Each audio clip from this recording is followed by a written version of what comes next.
ओम जय जय जय नमस्तु नमस्तु नमस्तु नमो रहन्ताणं नमो सिद्धाणं नमो ऐर्याणं नमो वज्रायाणं नमो लोली सर्वसाहुणं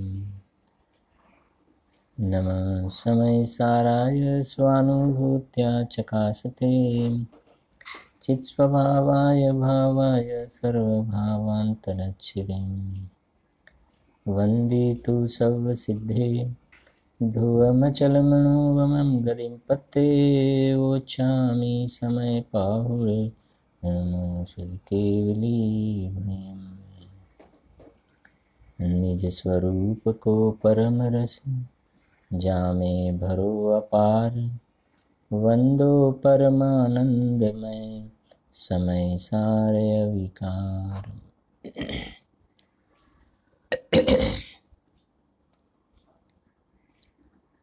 अध्यात्म रसिक कविवर पंडित श्री बनारसी दास जी द्वारा रचित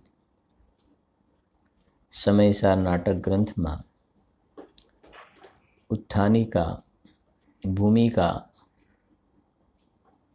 गुरुदेव श्री तो एम पण कह्यु छे कि आ हजू पहलो जे जीव अधिकार आवशे ने आगळ आ बधा एना प्रवेश द्वार छे। आगळ जे ग्रंथ मूल जे छे समयसार आत्मख्याति टीका कलश टीका ए वगैरेनी जे चर्चा आगळ आववा वाળી छे आ 51 श्लोक छे ए प्रवेश द्वार छे। ए नथी कहेता प्रवेश द्वार ने आपणे मेन गेट कहीए छीए ने गेट छे मेन गेट छे अंदर प्रवेश करवानो पछी आगळ ग्रंथनो जे मूल कुंद आचार्य देव अमृतचंद्र आचार्य देव वगैरह जे भाव से एनी अंदर विस्तारथी स्पष्ट थशे।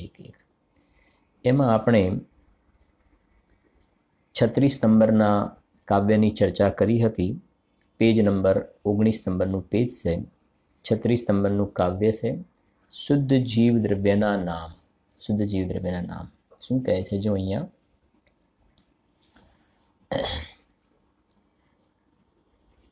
परम पुरुष परमेश्वर परम ज्योति पर ब्रह्म पूरन परम परधान है अनादि अनंत अविगत अविनाशी अज निर्द्वंद मुक्त मुकुंद अमलान है निराबाध निगम निरंजन निर्विकार निराकार संसार शिरोमणि सुजान है सर्वदर्शी सर्वज्ञ सिद्ध स्वामी शिव धनीनाथ ईश जगदीश भगवान है।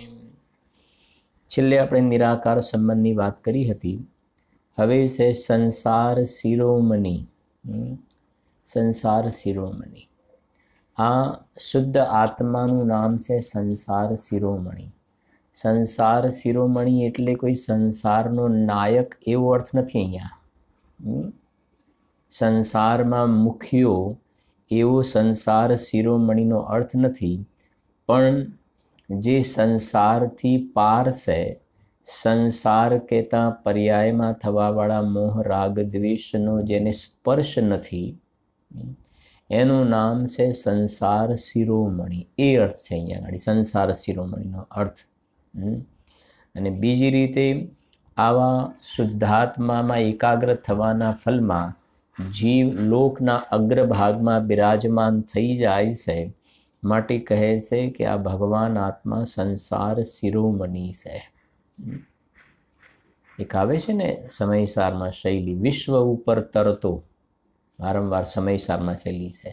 आ भगवान आत्मा ज्ञान स्वभाव विश्व ऊपर तरतो तो विश्व ऊपर तरतो एनु नाम से संसार शिरोमणि।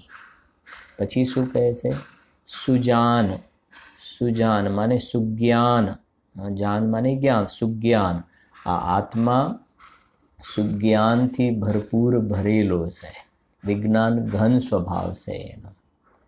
पछी शू कहे छे सर्वदर्शी।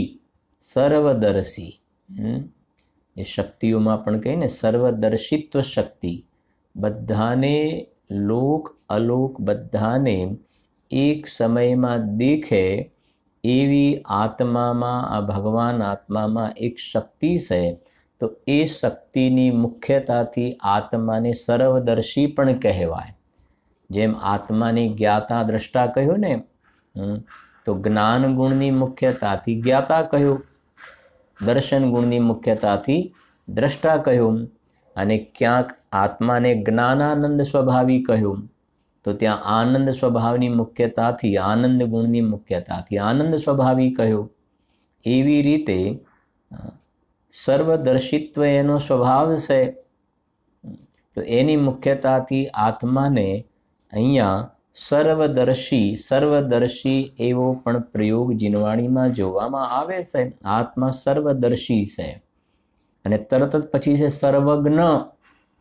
સર્વજ્ઞત્વ શક્તિ પણ છે. તો આત્માને સર્વજ્ઞ પણ કહેવાય છે. હવે આ સર્વદર્શિત્વ અને સર્વજ્ઞ તો દર્શનમાં સામાન્ય અવલોકન આવે. દર્શનમાં સામાન્ય અવલોકન દેખવું, અને જ્યાં જ્ઞાનની વાત આવે ત્યાં જાણવું. આ થોડું ખાસ યાદ રાખવું. દર્શનમાં દેખવું, જ્ઞાનમાં જાણવું, સામાન્ય અવલોકન, સત્તા માત્ર ભેદ પાડ્યા વગર જે દેખે એને દર્શન કહેવાય. છદ્મસ્ત જીવને દર્શન ઉપયોગને જ્ઞાનોપયોગ ક્રમથી હોય. કેવલી ભગવાનને દર્શનોપયોગને જ્ઞાનોપયોગ અક્રમે હોય છે, યુગપત હોય છે. દર્શનોપયોગને જ્ઞાનોપયોગ એક જ સમયમાં જોવામાં આવે છે. તો દર્શનનું કામ છે ત્યાં દેખવું, અને જ્ઞાનનું કામ છે જાણવું. જેને દર્શનને સામાન્ય અવલોકન અને જ્ઞાનને વિશેષ અવલોકન, સામાન્ય પ્રતિભાસ અને વિશેષ પ્રતિભાસ, એવા શબ્દોનો પણ પ્રયોગ જીનવાણીમાં જોવામાં આવે છે. જે સર્વદર્શી શબ્દ લખ્યો, આગળ જેમ જેમ આવશે મૂળ જ્યારે ગાથાઓ, શ્લોક વગેરે એ વખતે વિસ્તારથી આપણે ચર્ચા કરીશું. દર્શન શબ્દ જે છે ને એ દર્શન ગુણના અર્થમાં છે. સર્વદર્શી, તો દર્શન શબ્દ આત્મામાં એક દર્શન નામનો ગુણ છે. બરાબર છે કે નહીં? હવે તમને કહું કે સમ્યક દર્શન, મિથ્યા દર્શન, તો ત્યાં પાછળ જે દર્શન શબ્દ આવ્યો છે, દર્શન, ત્યાં દર્શન શબ્દ શ્રદ્ધા ગુણની પર્યાય તરફથી આવ્યો છે. શ્રદ્ધા ગુણની પર્યાય, તો શ્રદ્ધા ગુણની સવડી પર્યાય છે તો સમ્યક દર્શન, અને ઉલટી પર્યાય છે તો મિથ્યા દર્શન. તો ત્યાં દર્શનનો અર્થ મોક્ષ માર્ગનું પ્રકરણ હોય ને ત્યાં સમ્યક દર્શન, મિથ્યા દર્શન કહીશું આપણે. તો ત્યાં સામાન્ય અવલોકન નથી લેવાનું ત્યાં. બરાબર છે ને? અને જ્યાં આપણે એમ કહીએ કે મારો સ્વભાવ જાણવા દેખવાનો છે, તો ત્યાં દેખવાનો અર્થ દર્શન છે. બરાબર? સર્વદર્શી, તો આત્માને સર્વદર્શી પણ કહેવાય, સર્વજ્ઞ પણ કહેવાય. પછી શું લખ્યું છે? સિદ્ધ. લો, આત્માને સિદ્ધ પણ કહેવાય. હા, આવી ગયું ને આગળ જ. સિદ્ધ સમાન સદા પદ મેરો આવી ગયું.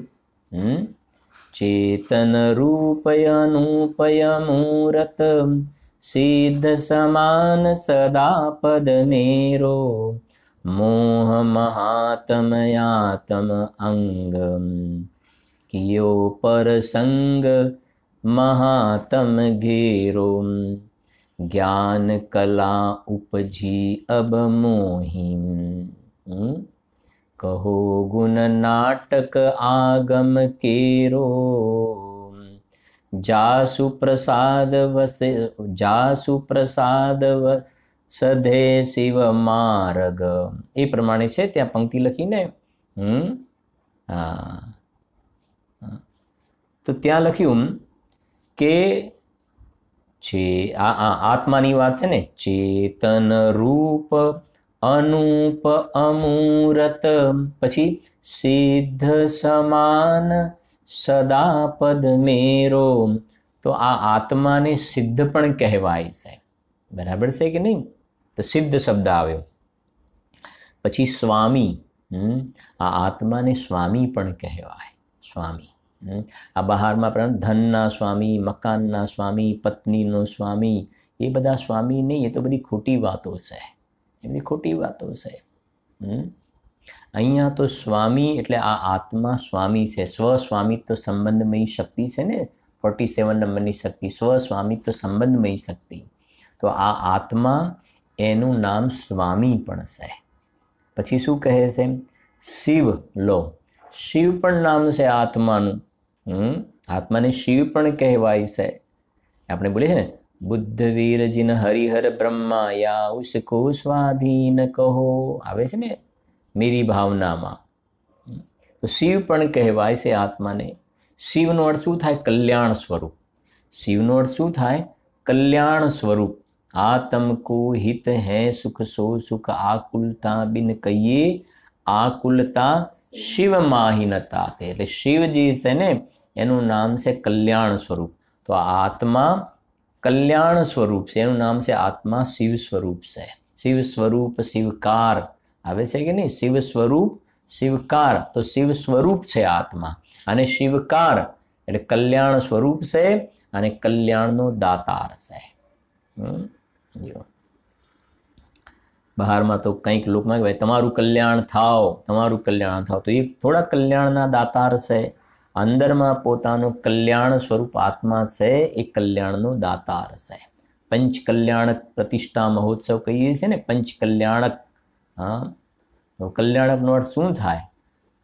કલ્યાણ કરોતી ઇતિ કલ્યાણક.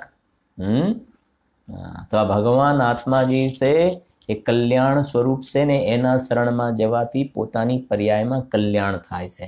બાકી બહારમાં સાક્ષાત પંચ કલ્યાણક હોય છે રિયલમાં, બરાબર છે કે નહીં? વર્તમાનમાં તો આપણે પંચકલ્યાણ પ્રતિષ્ઠા તો બરાબર છે, પણ રિયલ પંચ કલ્યાણક હોય, દેવની પર્યાયમાં હોય ને ભગવાનના પંચ કલ્યાણકના ઉત્સવ મનાવવા માટે સાથે જાય, પણ અંદરમાં શિવ સ્વરૂપ એવા કલ્યાણ સ્વરૂપ આત્માને જોવે નહીં ને, તો ગુરુદેવ કહ્યું ને, હીરો ગોગે જઈને પાછો આવ્યો, ડેલી હાથ દઈને ભગવાનના સમવશરણમાં પણ અનંતવાર જઈ આવ્યો ને. જો એ કહે છે શિવ. પછી શું કહે છે?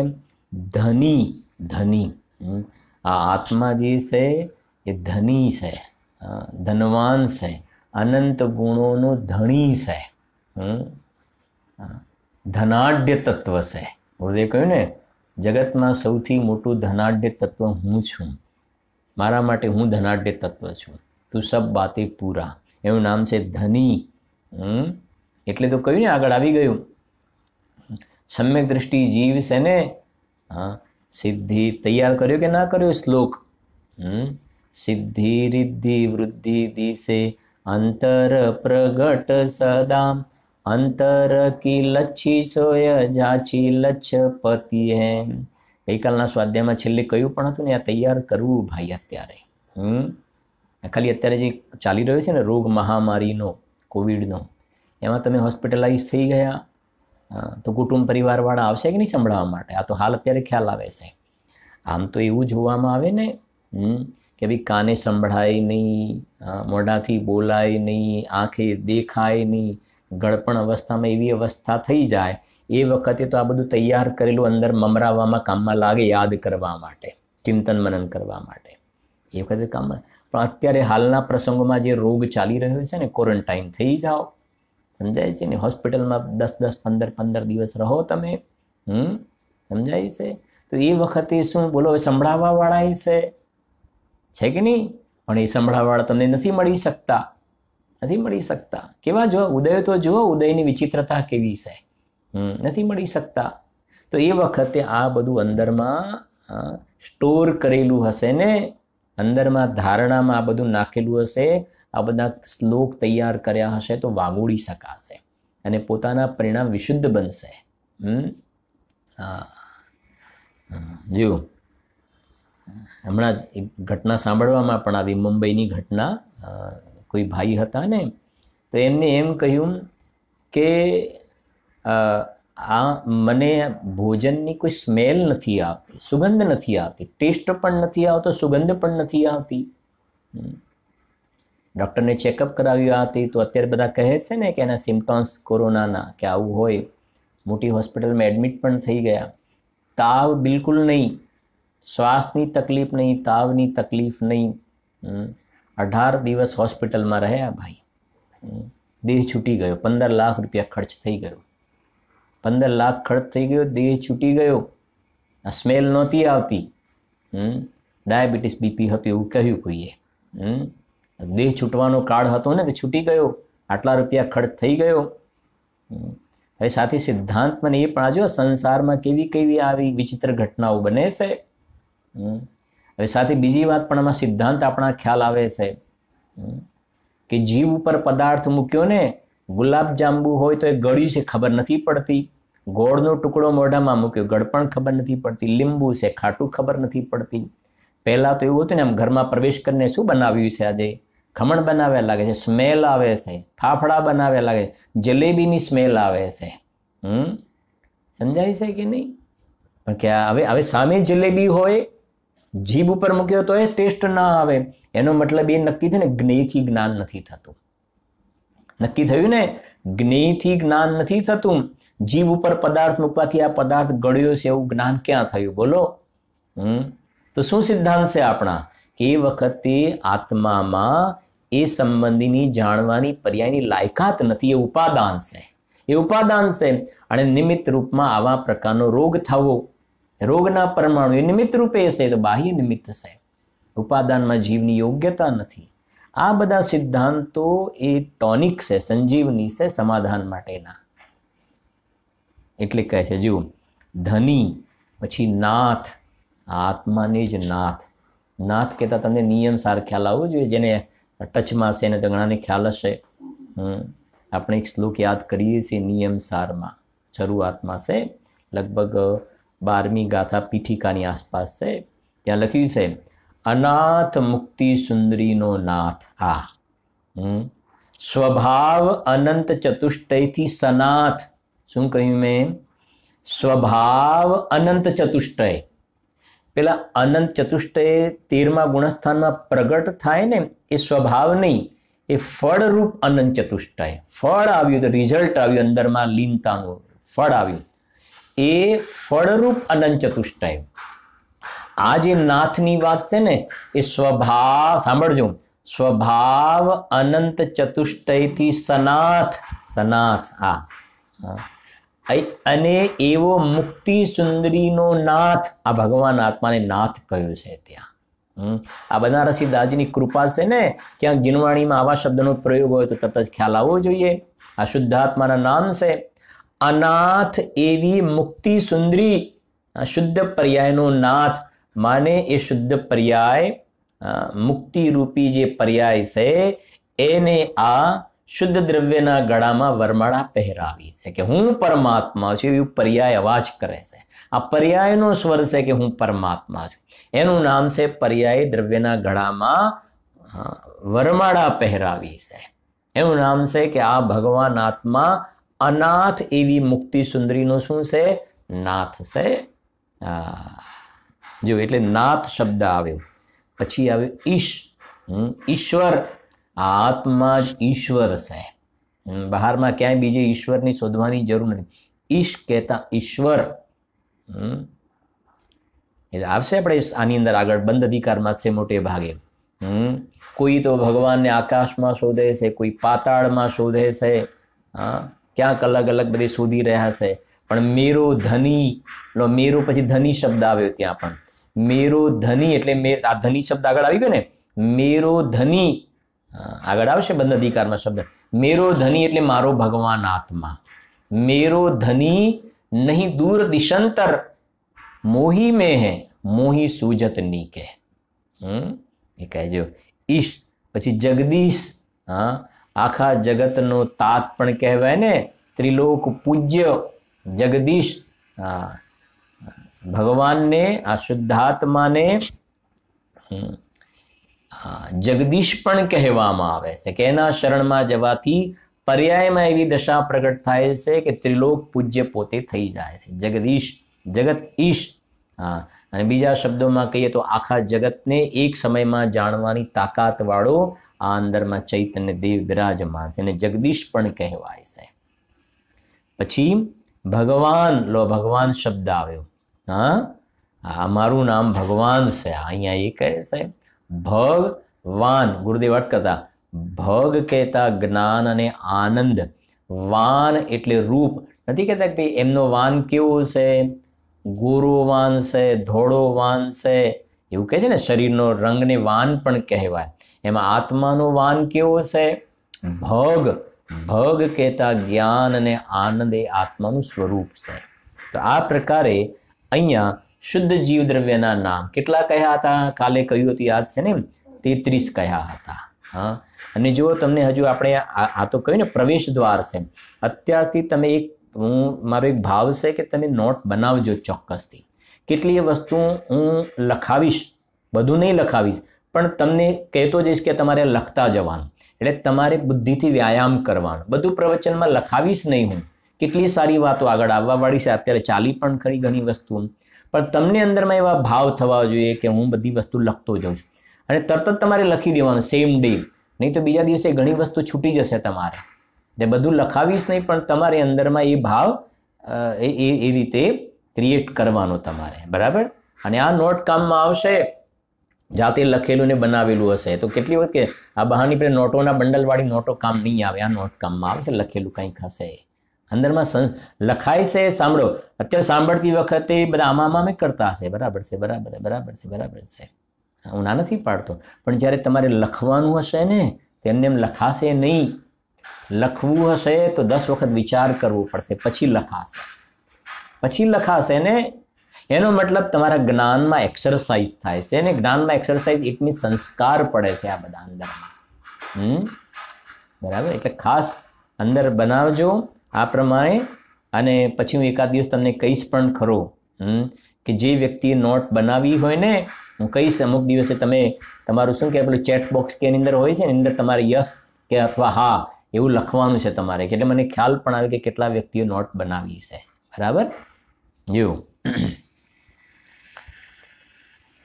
હા, 33 ગણી લઈશું આપણે. જુઓ, તમારે ગણતા જવાનું છે. પહેલી લીટીમાં પરમ પુરુષ, પરમેશ્વર, પરમ જ્યોતિ 3. બીજી લીટીમાં પરબ્રહ્મ, પૂરન, પરમ, પ્રધાન 4. 4 ને 3 7.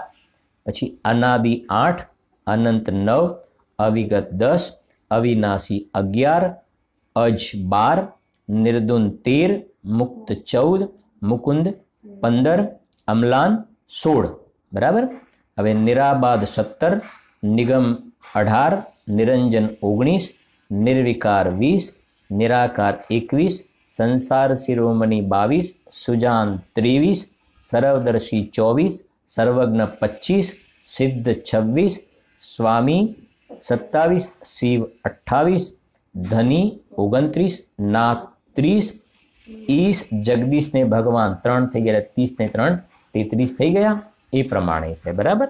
હવે જુઓ આગળ. સામાન્યપણે જીવ દ્રવ્યના નામ. સામાન્યપણે જીવ દ્રવ્યના નામ બોલીશું આપણે આને પહેલા. જુઓ, ચિદાનંદ ચેતન અલખ જીવ સમય સારમ, બુદ્ધ રૂપ અબુદ્ધ અશુદ્ધ ઉપજોગી હેમ, ચિદ્રૂપ સ્વયંભૂ ચિન મૂર્તિ ધર્મવંત, પ્રાણવંત પ્રાણી જંતુ ભૂત ભવ ભોગી હેમ, ગુણધારી કલાધારી ભેષધારી વિદ્યાધારી, અંગધારી સંગધારી જોગધારી જોગી હેમ, ચિન્મય અખંડ હંસ અક્ષર આત્મ રામ, કરમ કો કરતાર પરમ વિજોગી હેમ. આના પણ 33 છે નામ. અહીંયા પણ 33 છે. ગણજો તમે. બરાબર? 33 છે.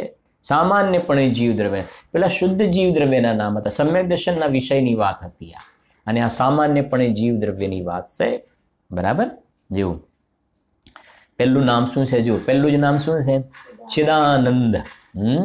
આ જીવ દ્રવ્યનું નામ છે ચિદ આનંદ. ચિદ કહેતા જ્ઞાન, જ્ઞાનાનંદ. આ ચિદાનંદ મારું નામ છે ચિદાનંદ. હા, આગળ આવશે. પહેલા જ કલશમાં આવશે આપણે સમયસાર નાટકનો પહેલો કલશ, નમઃ સમય સારાય. એમાં પહેલું જ આવશે શોભિત નિજ અનુભૂતિ જુત ચિદાનંદ ભગવાન. હા, ચિદાનંદ પછી બીજો કયો શબ્દ છે? ચેતન. આ જીવને ચેતન પણ કહેવામાં, કેમ કે એમાં ચેતના જોવામાં આવે છે, બાકીના દ્રવ્યમાં ચેતના જોવામાં આવતી નથી, એટલે ચેતન પણ કહેવાય. અલખ. અલખ માને ઇન્દ્રિયો દ્વારા આ જીવ દ્રવ્ય જણાય એવું નથી, ઇન્દ્રિયોનો વિષય નથી, એટલા માટે અલખ કહેવામાં આવે છે. પેલા ગામમાં બાવા આવતા હતા, બધું ભભૂત લગાવી અલખ નિરંજન. હવે એ તો બધી ગુરુદેવના પ્રવચનોમાં આવે છે. વાહ, એ કાંઈ અલખ નિરંજન એટલે આ ભગવાન આત્મા અલખ નિરંજન છે, આ શુદ્ધાત્મા અલખ નિરંજન છે. અને આ બાવો છે. પેલા બહારમાં પહેલા મને ખબર છે, નાના હતા ત્યારે આવે અને આમ પેલું બધું લગાવ્યું અને આમ પેલું બધું રણકાર આવે ને આ બધા પહેર્યું હોય ને, અને આમ એ પ્રમાણે બધું શું કહેવાય, રાખ ને બધું લગાવ્યું અને ભગવા વસ્ત્ર પહેરેલા હોય. એક બાવો તો બરાબર યાદ છે, એકદમ એકદમ હેલ્ધી હતો, અને આવે અને અલખ નિરંજન. અલખ નિરંજન. હા, હવે અલખ નિરંજન કોણ વાસ્તવમાં? તો આ ભગવાન આત્મા શુદ્ધાત્મા અલખ અને નિરંજન છે, રાગ દ્વેષ વગરનો. અને તો આને આત્માને બાવો કહેવાય કે ના કહેવાય? તો તમને બધાને ખ્યાલ હશે, ગુરુદેવના પ્રવચનો બધા સાંભળીએ છીએ ને, તો ગુરુદેવે કહ્યું કે ભાઈ કોનું છોરું, કોનું વાછરું, કોને માને બાપ, આ બધા મારા મારા મારા, તું મિથ્યા માન્યતા છે, તું એકલો જ છો. તો પછી બધા કોઈ પૂછે ને, તો શું અમારે બાવા, આ બધું અમારું નથી, તો અમારે બાવા થઈ જવું? બાવા થઈ જવું ત્યારે ગુરુદેવ કે બાવો જ છે, બાવા થઈ જવું ને, બાવો જ છે. નથી કહેતા બાવા થઈ જાવ એટલે બધું છોડીને ચાલ્યા જવું, લોકમાં જે કહેવાય ને સંન્યાસ લઈ લીધો બાવા. અરે આ આત્મા સ્વભાવથી બાવો જ છે, પર્યાય વગરનું તત્વ છે ખરેખર. તો સ્ત્રી પુત્ર કુટુંબ પરિવાર તો ઘણા દૂર રહ્યા. આપણે રાજા રાણા છત્રપતિમાં બોલીએ પણ છીએ ને, જહાં દેહ અપની નહીં, તો થઈ ગયો ને, બાવું થઈ ગયો ને તું. એ કહે છે અલખ. પછી જીવ. જીવ પણ કહેવાય છે, તો પ્રસિદ્ધ છે, જીવત્વ શક્તિ છે ને જીવ. પછી સમયસાર. આ જીવને સમયસાર પણ કહેવાય છે. પછી બુદ્ધ રૂપ. લો, બુદ્ધ રૂપ. બુદ્ધ રૂપ એટલે બુદ્ધ માને જ્ઞાન, જ્ઞાન વાળું છે, એનું નામ છે બુદ્ધ રૂપ, એટલે જ્ઞાન વાળું છે. પછી શું છે? બુદ્ધ રૂપ એટલે જ્ઞાન વાળું છે. પછી અબુદ્ધ. અબુદ્ધ એટલે અજ્ઞાની. આ સામાન્ય જીવ દ્રવ્યની વાત છે ને, પર્યાય પણ ભેગી આવી. અબુદ્ધ એટલે અજ્ઞાની. પછી અશુદ્ધ. અશુદ્ધ એટલે રાગ દ્વેષ વાળું છે, પર્યાયમાં રાગ દ્વેષથી સહિત જોવામાં આવે તો રાગ દ્વેષી છે.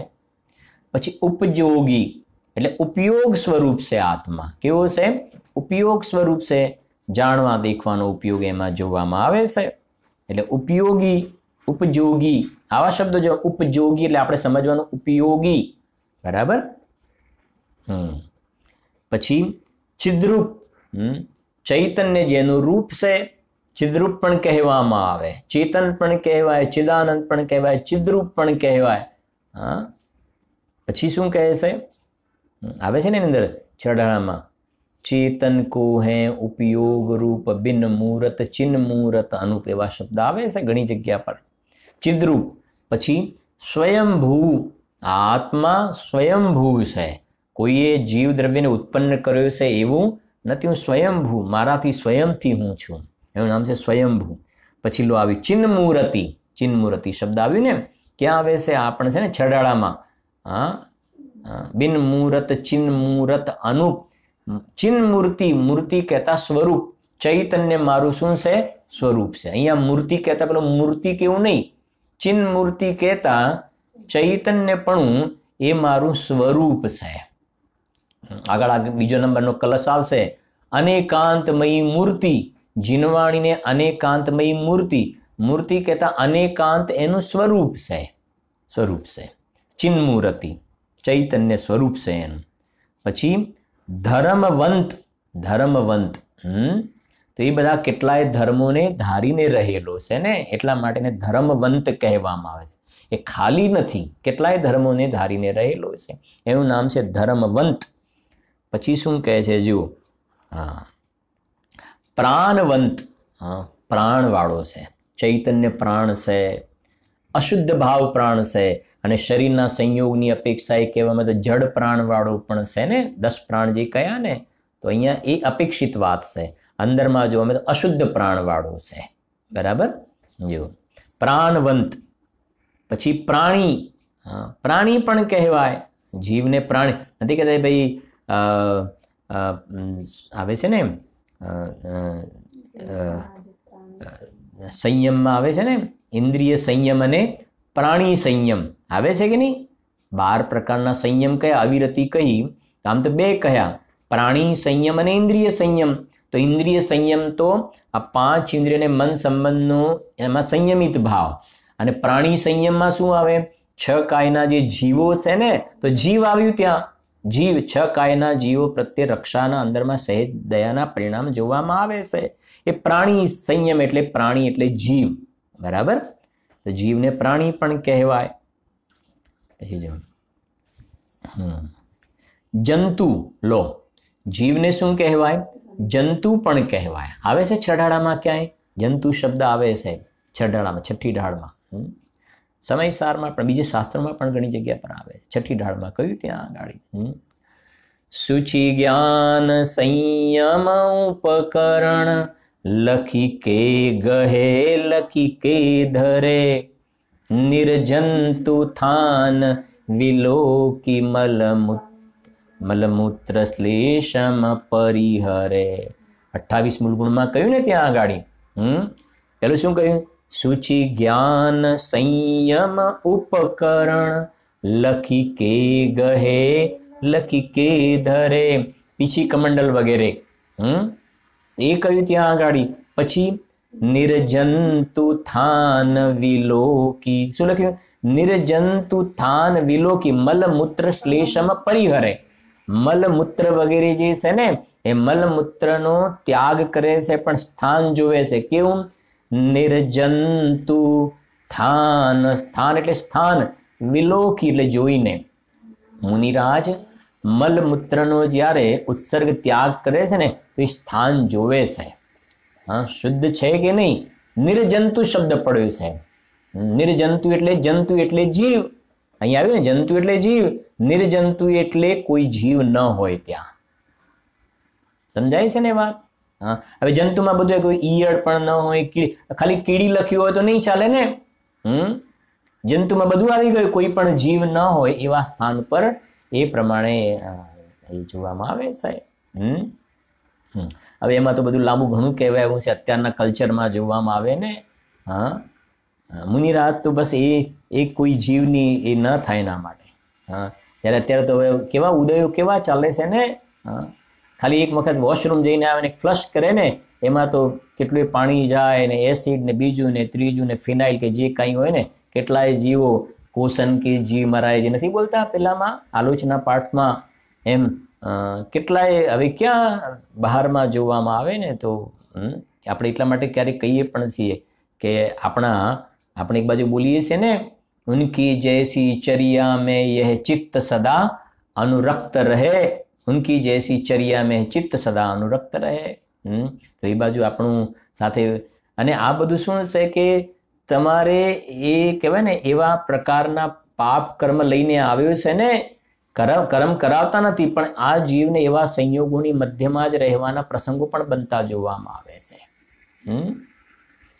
જેમ પાપ ખૂબ કર્યા ને, નરકમાં જવું નથી છતાં પણ એવા સંયોગોમાં રહેવું પડે છે, એમ તે એવા પરિણામ કર્યા છે તો તારે એવા સંયોગોની મધ્યમાં રહેવું પડે છે.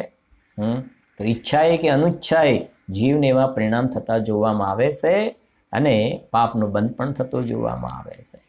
જો કેમ કે એવું નહીં કરે, સ્વચ્છતા નહીં રાખે, તો મચ્છર ઉત્પન્ન થઈ જશે, જીવો ઉત્પન્ન થઈ જશે, તો પાછો બીજો પ્રશ્ન ઊભો થઈ જશે તમારે ત્યાં. એટલે કે એ કરવું જરૂરી છે, આ એ કરવું જરૂરી, એટલે બચવાનું કોઈ સ્થાન રહ્યું નહીં ને. જુઓ,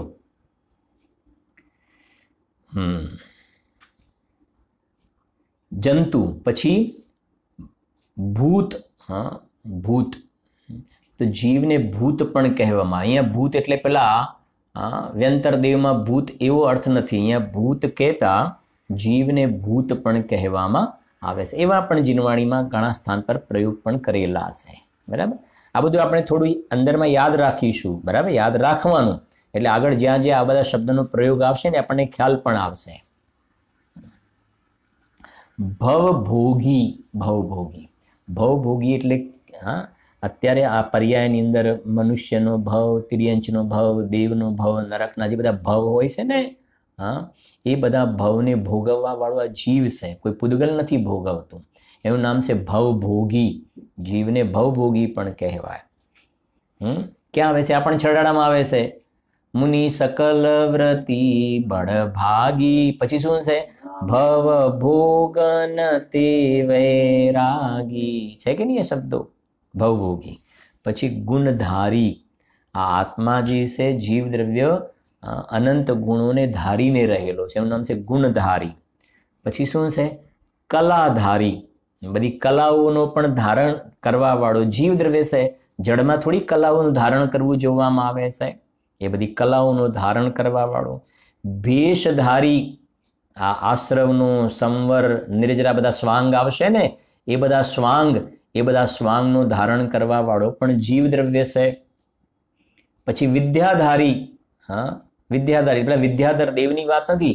આ જીવ દ્રવ્યમાં જ અલગ અલગ પ્રકારની બધી વિદ્યાઓનો ધારક જોવામાં આવે છે. પછી અંગધારી. હા, અંગધારી એટલે આ શરીરના અંગો પાંગ પણ એને ધારી રાખ્યા છે ને સંયોગ રૂપે, એનું નામ છે અંગધારી. પછી સંગધારી. હા, રાગ દ્વેષનો પર્યાયમાં શું છે? આને સંગ છે, એનું નામ છે સંગધારી. જોગધારી. જોગધારી એટલે આ આત્માના પ્રદેશોમાં જે કંપન થાય છે ને, મન વચન કાય, હા, એનું નામ છે જોગધારી. એટલે એ યોગોને સહિત છે, જોગધારી. પછી જોગી હે, એને ભોગી પણ કહ્યું, પર ભવ ભોગી પણ કહ્યો અને પાછું એને જોગી પણ કહ્યો છે. જોગી પણ કહેવાય જીવને. પછી છે ચિન્મય. ચિન્મય ચૈતન્યમય છે પોતે. પછી શું છે? અખંડ. આ જીવ દ્રવ્ય છે અખંડ એક દ્રવ્ય છે, ખંડ ખંડ નથી. જેમ પેલા પૂદગલના પરમાણુઓ બે મળીને સ્કંદ બન્યો ને, બે મળીને સ્કંદ બને છે, 3 સ્કંદ બને તો એકબીજાને મળે, એવી રીતે આ જીવ દ્રવ્યના જે નથી કહેતા આના અખંડ પરથી ખ્યાલ આવે છે કે ભાઈ દેહ છૂટી જાય ને પછી આપણે તો પરમાત્માના શું છીએ? એકમાત્ર અંશ છીએ.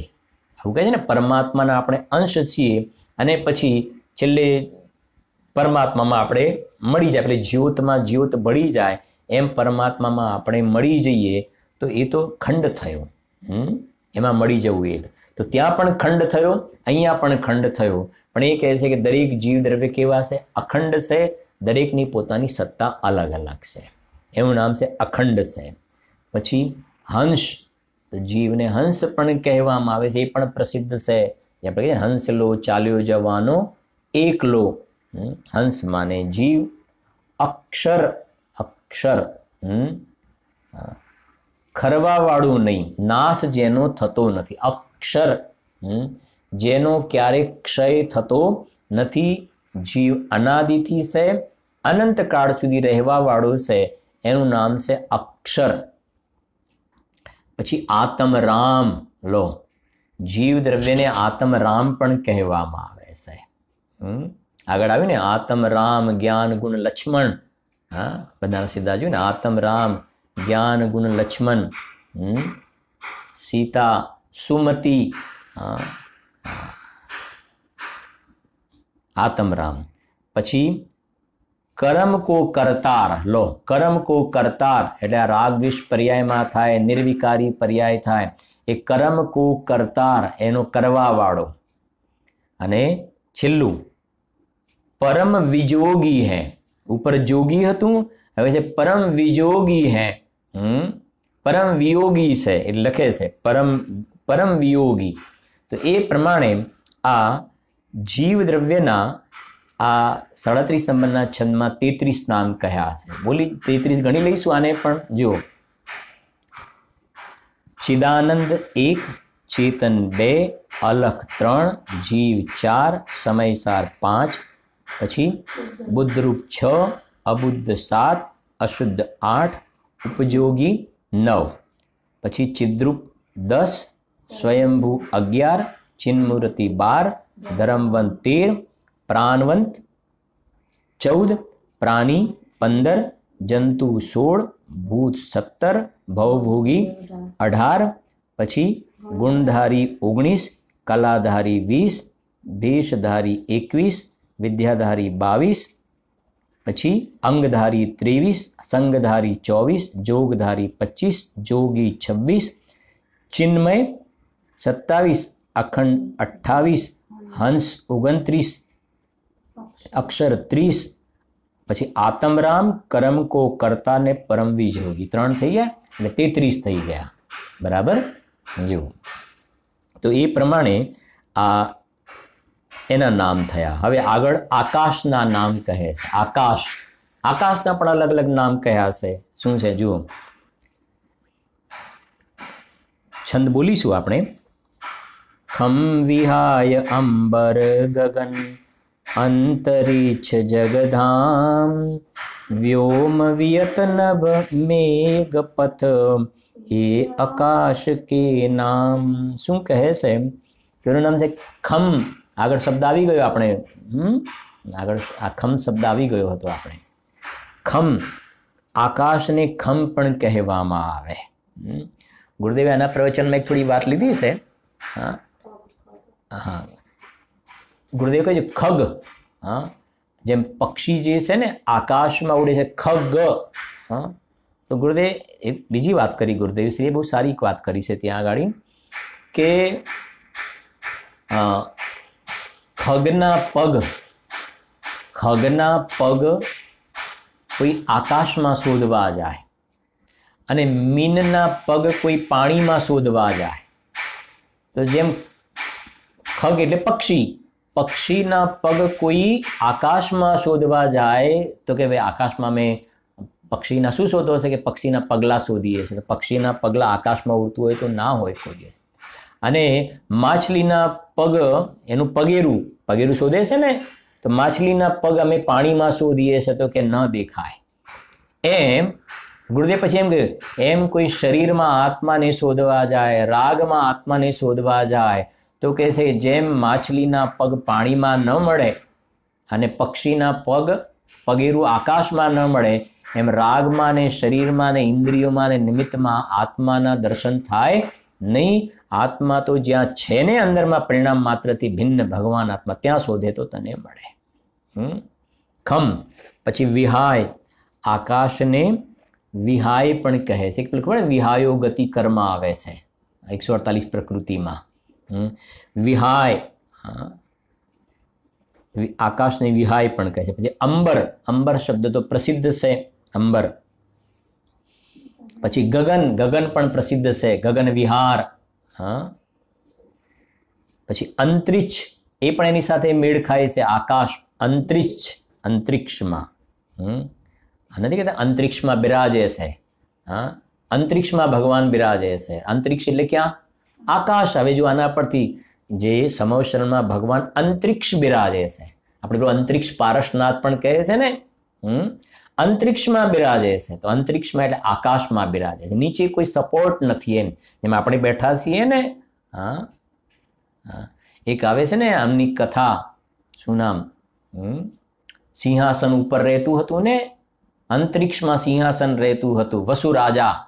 વાસ્તવમાં તો અંતરિક્ષમાં નહોતું, એ તો સ્ફટિકનું હતું, પણ દેખાતું નહોતું ને બધાને, એટલે કહેવાતું હતું. બાકી તો સિંહાસન સ્ફટિકનું હતું. પણ ભગવાન તો જે બિરાજે છે રિયલમાં અંતરિક્ષમાં બિરાજે છે. અંતરિક્ષ એટલે આકાશ.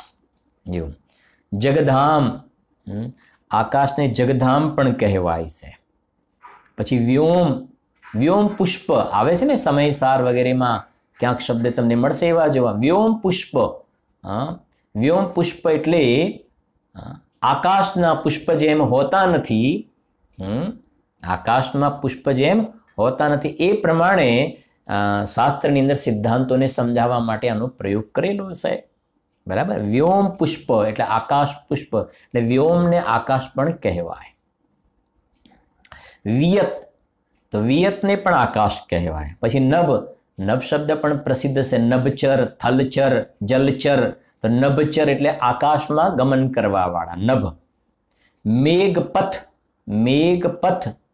મેઘ એટલે વાદળા હોય છે ને, વાદળાને ગમન કરવાનો રસ્તો જે છે ને, તો વાદળા ગમન ક્યાં કરે છે? આકાશમાં ગમન કરે છે તો આકાશને મેઘપથ પણ કહેવામાં આવે છે.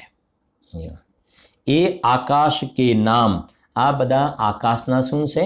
નામ છે. તો આ પ્રમાણે આકાશના નામ થયા. પછી હવે કાળના નામ, કાળના નામ, તો એ કાળના નામ છે ત્યાંથી આપણે બાકીનો સ્વાધ્યાય આવતીકાલે આપણે કરીશું. જીનવાણી સ્તુતિ. નિજ નિધિ નિજ में बताई, यह अनंत उपकार है, उसके लिए जिनवाणी माँ को वंदना शत बार है, वंदना शत बार है.